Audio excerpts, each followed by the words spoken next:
नमस्कार दोस्तों, कैसे हैं आप सभी के मैं आपके मंच the success point at the rate पे शानदार महत्वपूर्ण प्रश्नों की श्रृंखला में एक बार फिर से आपका स्वागत करता हूं। जैसा कि आपको पता है कि the success point at the rate एक ऐसा मंच है जो उन महत्वपूर्ण प्रश्नों को प्रोवाइड कराता है जिससे आप अपने लक्ष्यों के बहुत करीब पहुंच सकते हैं। दोस्तों, इससे पहले भी मैंने और एमसीक्यू क्वेश्चन बना रखे हैं। अगर आपको उनको भी डिस्कशन करना है या उनको भी आपको पढ़ना है, उनका भी अध्ययन करना है, तो आप मेरे प्ले लिस्ट में जा कर के अच्छे से उसको पढ़ सकते हैं, देख सकते हैं।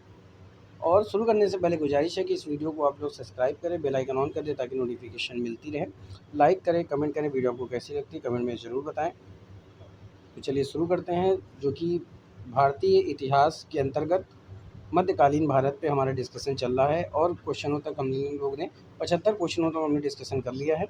आज उसके आगे का डिस्कशन करेंगे, जो कि सल्तनत काल के कुछ राजवंशों को आज हम देखेंगे। उसके बाद अगले पार्ट में देखेंगे कुछ और राजवंशों से संबंधित महत्वपूर्ण प्रश्नों को। तो आइए आज देखते हैं कि आज का पहला प्रश्न क्या कह रहा है। तो है दोस्तों, आज का पहला प्रश्न है कि निम्नलिखित कथनों में से कौन सा कथन सही है। पहला कथन कह रहा है कि मोहम्मद गौरी की मृत्यु के बाद ऐबक को सिंध और मुल्तान छोड़कर मोहम्मद गौरी द्वारा विजित उत्तर भारत का संपूर्ण क्षेत्र सियालकोट, लाहौर, अजमेर, झांसी, दिल्ली, मेरठ, कन्नौज, बनारस, बिहार तथा लखनौती के क्षेत्र आदि प्राप्त हुआ था। दूसरा कथन कह रहा है कि कुतुबुद्दीन ऐबक ने गौरी की मृत्यु के बाद शासन अपने हाथ में ले लिया, लेकिन उसने ना तो अपने नाम से सिक्के चलवाए और ना ही खुतबा पढ़वाया। अगला कह रहा है कि कुतुबुद्दीन ऐबक ने मलिक और सीपा सलार की उपाधियों से शासन प्रारंभ किया तथा सुल्तान की पदवी धारण नहीं की। आपको उपर्युक्त कूट से सही उत्तर का चयन करना है। कूट कौन सा है? पहला और तीसरा, दूसरा और तीसरा, पहला, दूसरा और तीसरा, या इनमें से कोई नहीं।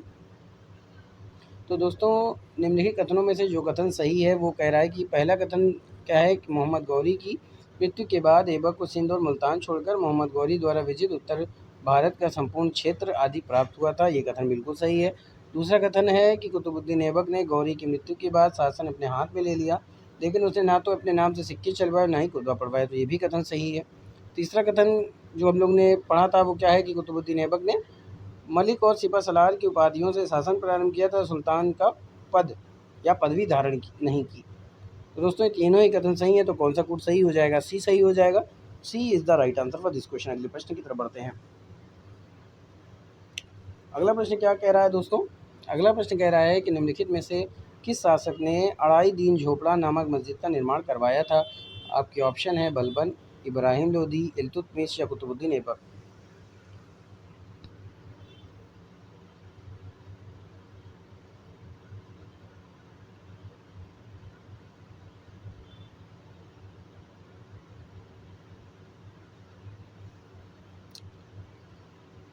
तो दोस्तों, निम्नलिखित में से जिस शासक ने अढ़ाई दिन का झोपड़ा नामक मस्जिद का निर्माण करवाया था वो कौन था? तो वो था कुतुबुद्दीन ऐबक।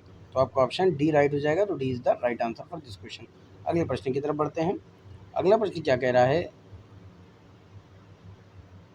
अगला प्रश्न दोस्तों कुतुबुद्दीन ऐबक के व्यक्तित्व से संबंधित है। तो कुतुबुद्दीन ऐबक के व्यक्तित्व से संबंधित कौन सा कथन सही है? पहला कथन कह रहा है कि कुतुबुद्दीन ऐबक एक योग्य सेनापति, अचूक तीरंदाज, साहसी तथा प्रतिभाशाली व्यक्ति था। एक गुलाम की अवस्था से उठकर सुल्तान के पद पर पहुंचना उसकी योग्यता तथा प्रतिभा का ही परिचय था। दूसरा कथन है कि ऐबक ने साम्राज्य विस्तार से अधिक ध्यान राज्य के सुदृढ़ीकरण पर दिया। यल्दोज एवं कुबाचा के प्रति उनकी नीति राजनीतिक कुशलता का प्रमाण है। तो प्रयुक्त कूट से सही उत्तर का चयन करना है। कूट कह रहा है पहला और दूसरा, केवल दूसरा, केवल पहला, या इनमें से कोई नहीं। तो फटाफट से कमेंट में उत्तर कीजिए।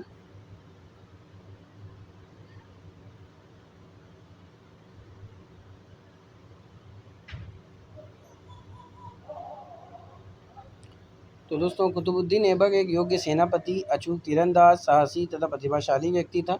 एक गुलाम की अवस्था से उठकर सुल्तान के पद पर पहुंचना उसकी योग्यता और प्रतिभा का ही परिचय था। बिल्कुल सही है। दूसरा कथन कह रहा है कि ऐबक ने साम्राज्य विस्तार से अधिक ध्यान राज्य के सुदृढ़ीकरण पर दिया। यल्दोज एवं कुबाचा के प्रति उसकी नीति राजनीतिक कुशलता का प्रमाण है। तो पहला दूसरा दोनों कथन सही है। तो 21 कूट पे आएगा, पहले पे आएगा। तो A is the right answer for this question. अगले प्रश्न की तरफ बढ़ते हैं। अगला प्रश्न क्या कह रहा है दोस्तों? दोस्तों, अगला प्रश्न कई बार आ भी चुका है और इम्पोर्टेंट भी है। सुल्तान कुतुबुद्दीन ऐबक की मृत्यु कैसे हुई? सुल्तान कुतुबुद्दीन ऐबक की मृत्यु कैसे हुई? आपके ऑप्शन है, उसे एक महत्वाकांक्षी सरदार ने धोखे से चाकू घोंपकर मार डाला था। दूसरा कथन कह रहा है कि यह गजनवी के शासक ताजुद्दीन इल्दिज के साथ युद्ध में मारा गया था, जिसने पंजाब पर कब्जा करने के लिए उसके साथ प्रतिस्पर्धा की थी। तीसरा ऑप्शन क्या है कि बुंदेलखंड में कलिंजर के किले को घेरेबंदी करते समय वह घायल हो गया और बाद में उसकी मृत्यु हो गई। चौथा है, चागांव खेलते समय घोड़े से गिरने से उसकी मृत्यु हो गई। तो सुल्तान कुतुबुद्दीन ऐबक की मृत्यु कैसे हुई, उस का सही उत्तर कमेंट में दीजिए दोस्तों।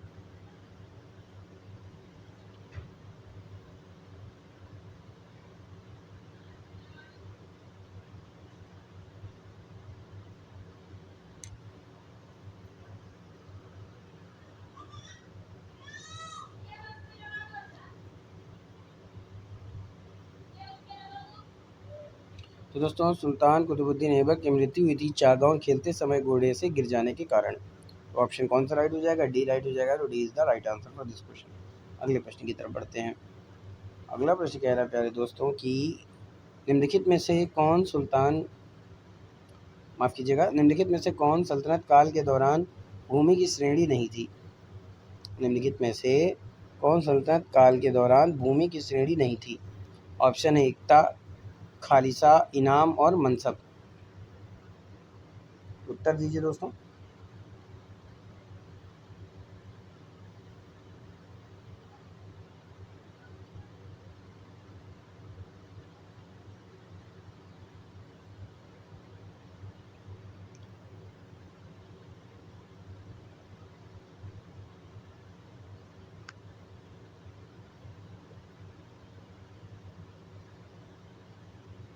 तो दोस्तों, सल्तनत काल के दौरान जो भूमि की श्रेणी में आती थी वो इक्ता आती थी, खालिसा आती थी, इनाम आती थी, पर मनसब नहीं आती। तो आपसे आपका कि डी राइट हो जाएगा। तो D is the right answer for this question. अगला प्रश्न, सल्तनत काल में भू राजस्व के लिए सर्वोच्च ग्रामीण प्राधिकारी था। आपके ऑप्शन है पटवारी, मलिक, चौधरी, रावत। तो फटाफट से कमेंट में उत्तर कीजिए कि इसका सही उत्तर क्या होगा।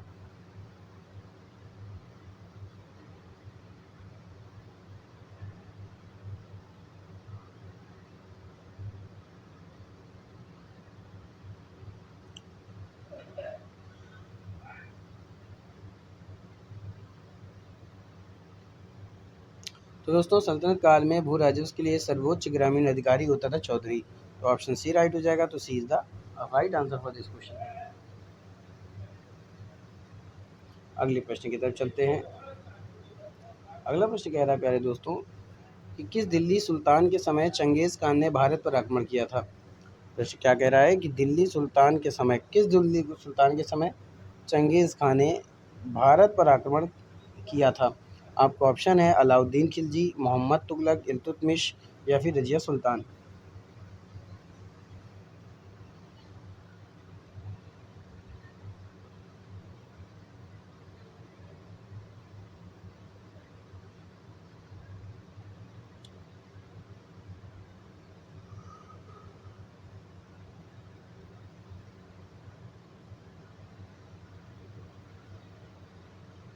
तो दोस्तों, जिस दिल्ली सुल्तान के समय में चंगेज़ खान ने भारत पर आक्रमण किया था तो वो था इल्तुतमिश। तो ऑप्शन आपका सी राइट हो जाएगा। तो C is the right answer for this question. अगले प्रश्न की तरफ चलते हैं।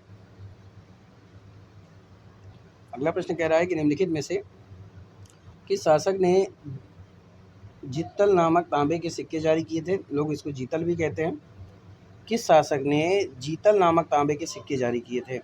किस शासक ने? आपके ऑप्शन है मोहम्मद बिन तुगलक, फिरोज तुगलक, इल्तुतमिश, कुली कुतुब शाह।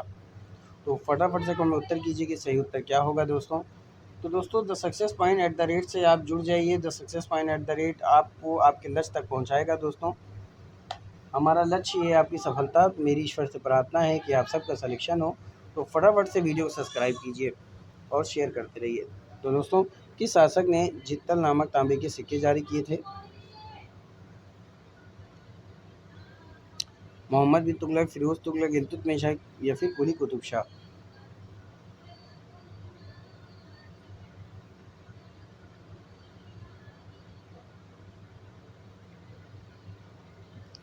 तो जिस शासक ने जीतल नामक तांबे जारी किए थे तो वो था इल्तुतमिश। तो ऑप्शन आपका सी राइट हो जाएगा। तो C is the right answer for this question. अगले प्रश्न की तरफ चलते हैं। दीवान आरिज दीवान आरिज दिल्ली सल्तनत में किस विभाग से संबंधित था? किस विभाग से संबंधित था? आपका ऑप्शन है विदेशी कार्य, शाही पत्राचार, सैन्य विभाग या फिर वित्त विभाग।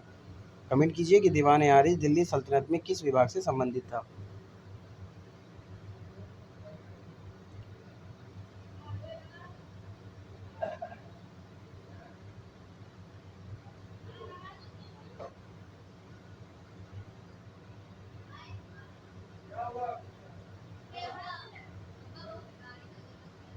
दोस्तों दीवान आरिज दिल्ली सल्तनत में किस विभाग से संबंधित था? तो सैन्य विभाग से संबंधित था। तो ऑप्शन आपका सी राइट हो जाएगा। तो C is the right answer for this question. अगले प्रश्न की तरफ चलते हैं। अगला प्रश्न क्या कह रहा है प्यारे दोस्तों? अगला प्रश्न कह रहा है कि मध्यकालीन भारत में देहलीवाल शब्द का तात्पर्य था। आपका ऑप्शन है सैन्य रेजिमेंट, मोहर, गुलाम, इनमें से कोई नहीं। तो हमको कमेंट में उत्तर करके जवाब दीजिए कि मध्यकालीन भारत में देहलीवाल शब्द का तात्पर्य था। कहाँ? मध्यकालीन भारत में।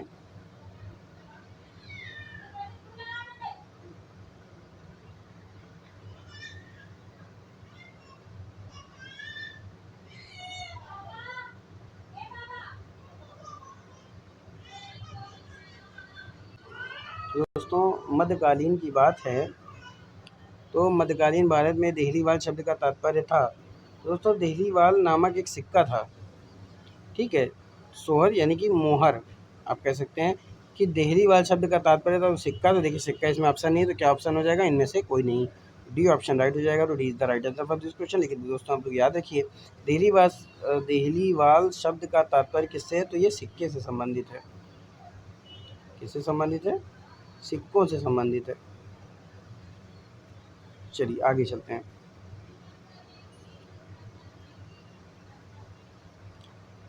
अगला प्रश्न कह रहा है कि अंतर्देशीय क्षेत्र से क्या तात्पर्य है? अंतर्देशीय क्षेत्र से क्या तात्पर्य? आपके ऑप्शन है किसी शहर या बंदरगाह के समीप भूमि जो उसे माल और सेवाएं प्रदान करती है। दूसरा, एक किलेबंदी बस्ती सैनिकों के साथ, वह स्थान जहां कैदियों को रखा जाता था, या फिर इनमें से कोई नहीं। तो कमेंट में उत्तर। तो दोस्तों अंतर्देशीय क्षेत्र से क्या तात्पर्य है? किसी शहर या बंदरगाह के समीप की भूमि जो उसे माल और सेवाएं प्रदान करती है, एक किलेबंदी बस्ती सैनिकों के साथ, वह स्थान जहाँ कैदियों को रखा जाता है। ठीक है दोस्तों, या इनमें से कोई नहीं।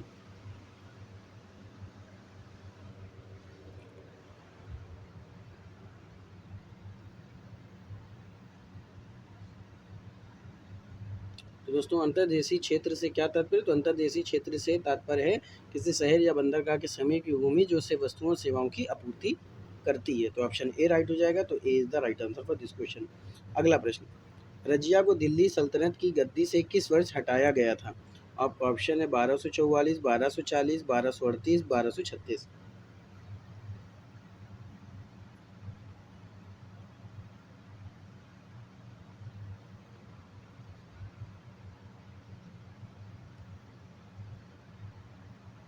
तो दोस्तों रजिया को दिल्ली सल्तनत की गद्दी से किस वर्ष हटाया गया था? तो 1240 में हटाया गया था।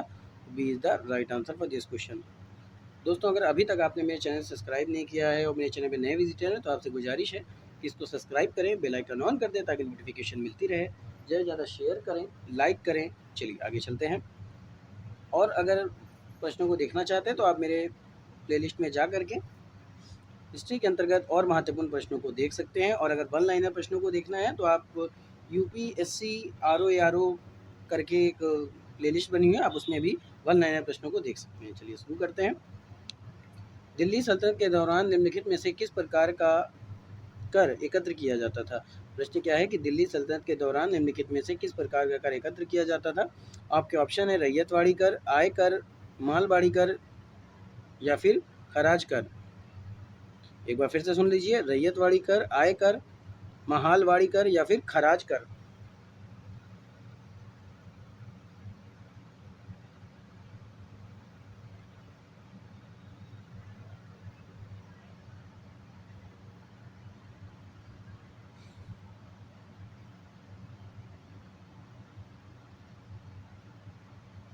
तो दोस्तों दिल्ली सल्तनत के दौरान निम्नलिखित में से जिस प्रकार का कर एकत्र किया जाता था वो था खराज कर। तो सही उत्तर क्या होगा? डी। तो D is the right answer for this question.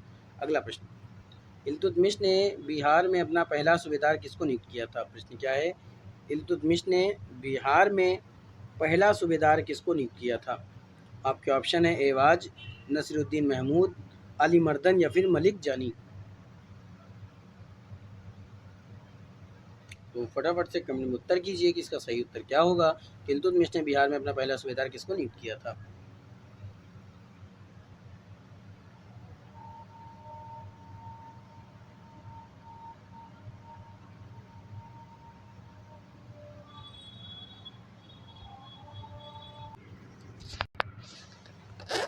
तो दोस्तों इल्तुतमिश ने बिहार में अपना पहला सूबेदार किसको नियुक्त किया था? तो ये किया था मलिक जानी को। तो ऑप्शन डी राइट हो जाएगा। तो D is the right answer for this question. अगले प्रश्न की तरफ चलते हैं। आइए देखते हैं अगला प्रश्न क्या कह रहा है दोस्तों कि रजिया सुल्तान के विषय में सही है। पहला कह रहा है रजिया पर्दा त्याग कर पुरुषों की भांति कोट और टोपी पहनकर जनता के समक्ष आने लगी थी। दूसरा कह रहा है रजिया जब अमीरों के विद्रोह का दमन करने राजधानी से बाहर निकली तभी जलालुद्दीन याकूत को तुर्क अमीरों ने मारकर राजधानी में मुइजुद्दीन बहराम शाह को गद्दी पर बैठा दिया। तीसरा है कि ऐसा माना जाता है कि जब रजिया अल्तुनिया के साथ राजधानी वापस लौट रही थी तभी रास्ते में कुछ षड्यंत्रकारी डाकुओं ने उसकी हत्या 1240 में कर दी। तो कूट से आपको सही उत्तर चुनना है। तो फटाफट से कमेंट में उत्तर कीजिए।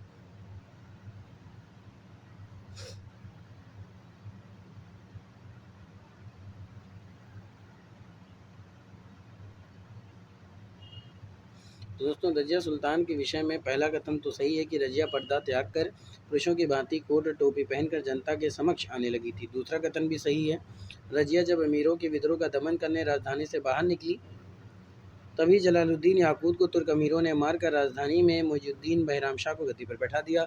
तीसरा कथन भी सही है कि ऐसा माना जाता है कि जब रजिया अल्तुनिया के साथ राजधानी वापस लौट रही थी तभी रास्ते में कुछ षड्यंत्रकारी डाकुओं ने उसकी हत्या 1240 में कर दी।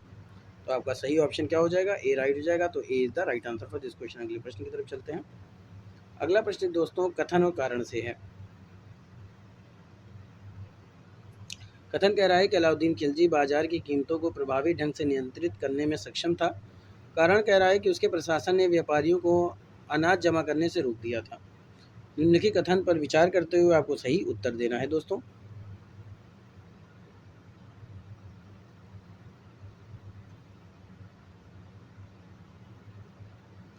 अलाउद्दीन खिलजी बाजार की कीमतों को प्रभावी ढंग से नियंत्रित करने में सक्षम था।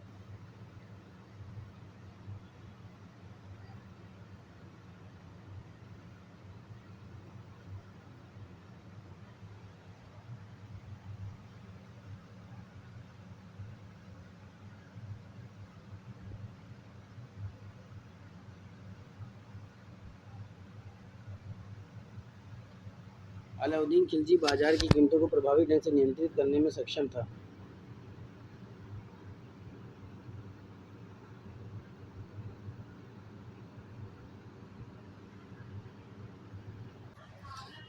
तो दोस्तों कथन कारण आपने देखा। कथन क्या कह रहा है कि अलाउद्दीन खिलजी बाजार की कीमतों को प्रभावी ढंग से नियंत्रित करने में सक्षम था।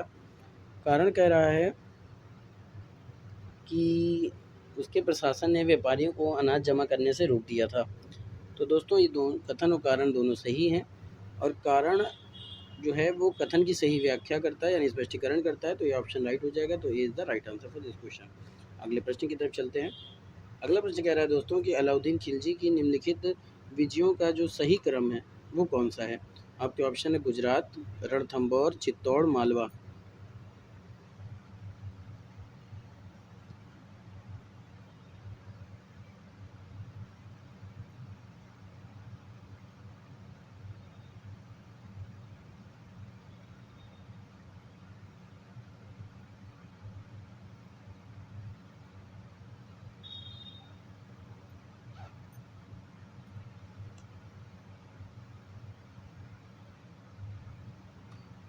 दोस्तों अलाउद्दीन खिलजी की निम्नलिखित विजयों का जो सही क्रम है वो कौन सा है? तो इसका जो सही क्रम पहला गुजरात है, फिर रणथंभौर है, फिर चित्तौड़ है, फिर मालवा है। तो ऑप्शन कौन सा हो जाएगा? ए राइट हो जाएगा। तो A is the right answer for this question. अगले प्रश्न की तरफ चलते हैं। अगला प्रश्न कह रहा है कि अलाउद्दीन खिलजी के समय सहाना कौन थे? आपके ऑप्शन है सेना में विशेष प्रशिक्षित विंग, दूसरा बड़े व्यापारी, तीसरा भूमिहीन किसान, चौथा है उच्च अधिकारी जो बाजार में मूल्य नियंत्रण की देखभाल करते थे। तो आपका ऑप्शन कौन सा होगा? तो सही उत्तर दीजिए।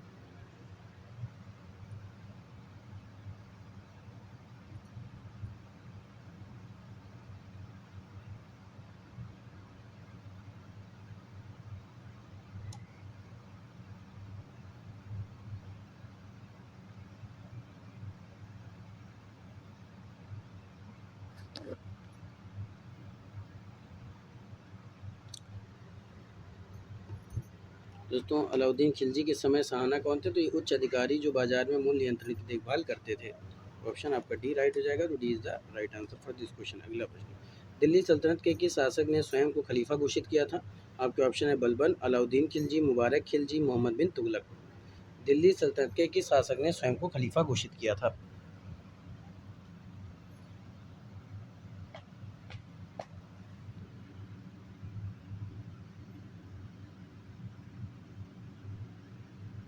दिल्ली सल्तनत के किस शासक ने स्वयं को खलीफा घोषित किया था?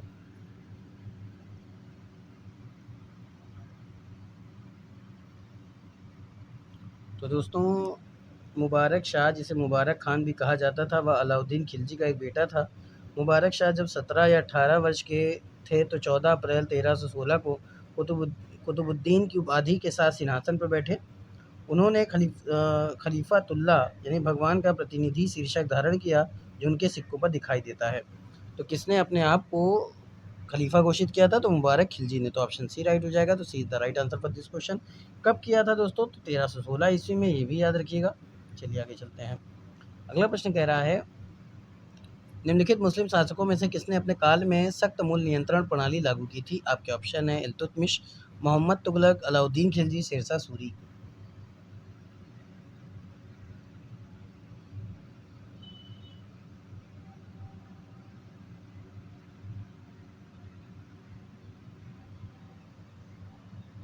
तो दोस्तों, जिस मुस्लिम शासक ने अपने काल में सख्त मूल्य नियंत्रण प्रणाली लागू की थी वो था अलाउद्दीन खिलजी। तो ऑप्शन सी राइट हो जाएगा। तो C is the right answer for this question. अगले प्रश्न की तरफ चलते हैं। अगला प्रश्न कह रहा है कि निम्नलिखित में से किसने दिल्ली में कुतुब मीनार के पास अलाई दरवाजे का निर्माण करवाया था? अलाई दरवाजे का निर्माण किसने करवाया था? ये ऑप्शन प्रश्न है। किसने किया था? तो अलाउद्दीन खिलजी, फिरोज तुगलक, मोहम्मद बिन तुगलक या फिर बलबन। तो प्यारे दोस्तों, निम्नलिखित में से दिल्ली के जिस शासक ने कुतुब मीनार के पास अलाई दरवाजे का निर्माण करवाया था उसका नाम था अलाउद्दीन खिलजी। तो ऑप्शन ए राइट हो जाएगा। तो is the right answer for this question. अगले प्रश्न की तरफ चलते हैं। अगला प्रश्न कह रहा है कि जलालुद्दीन फिरोज खिलजी ने सुल्तान कैकूबाद और किस सुल्तान की हत्या कर खिलजी वंश की स्थापना की थी? जलालुद्दीन फिरोज खिलजी ने किस सुल्तान कैकूबाद और किस सुल्तान की हत्या कर खिलजी वंश की स्थापना की थी? आपके ऑप्शन है गयासुद्दीन बलबन, कैकूबाद, नासिरुद्दीन महमूद, क्यूमर्स।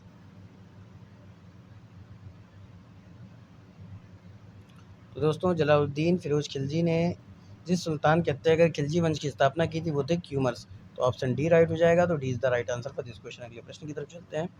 अगला प्रश्न कह रहा है कि बिहार में नालंदा और विक्रमशिला के बौद्ध विश्वविद्यालय को निम्नलिखित में से किसके द्वारा नष्ट किया गया था? आपके ऑप्शन है मोहम्मद गौरी, महमूद गजनवी, बख्तियार खिलजी या इनमें से कोई नहीं। देखिए दोस्तों, ये इम्पोर्टेंट है। पहला मैं आपको बता दूं, ये इम्पोर्टेंट प्रश्न है कि बिहार में नालंदा और विक्रमशिला के बौद्ध विश्वविद्यालय को निम्नलिखित में से किसके द्वारा नष्ट किया गया था? ऑप्शन है मोहम्मद गौरी, महमूद गजनवी, बख्तियार खिलजी, इनमें से कोई नहीं। तो दोस्तों, सही उत्तर क्या होगा? तो सही उत्तर होगा बख्तियार खिलजी। तो ऑप्शन आपका सी राइट हो जाएगा। तो C is the right answer for this question. अगला प्रश्न, दिल्ली के हौज खास का निर्माण किसने करवाया था? क्या ऑप्शन है अलाउद्दीन खिलजी, इल्तुतमिश, फिरोज तुगलक या फिर मोहम्मद तुगलक।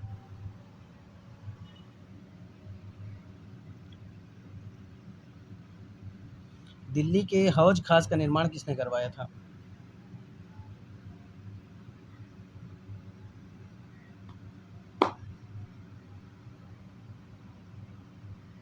तो दोस्तों, दिल्ली के हौज खास का निर्माण अलाउद्दीन खिलजी ने करवाया था।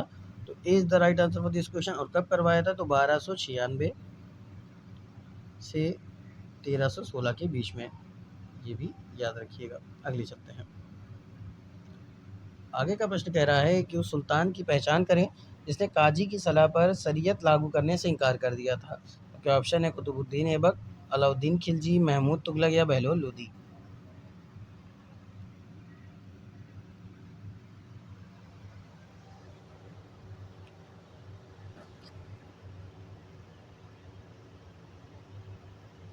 प्यारे दोस्तों, काजी की सलाह पर शरीयत लागू करने से इनकार कर देने वाला कौन सुल्तान था? तो ये था अलाउद्दीन खिलजी। तो ऑप्शन बी राइट हो जाएगा। तो B is the right answer for this question. तो दोस्तों, ये था आज का शानदार महत्वपूर्ण प्रश्नों की श्रृंखला, महत्वपूर्ण टॉपिक के साथ।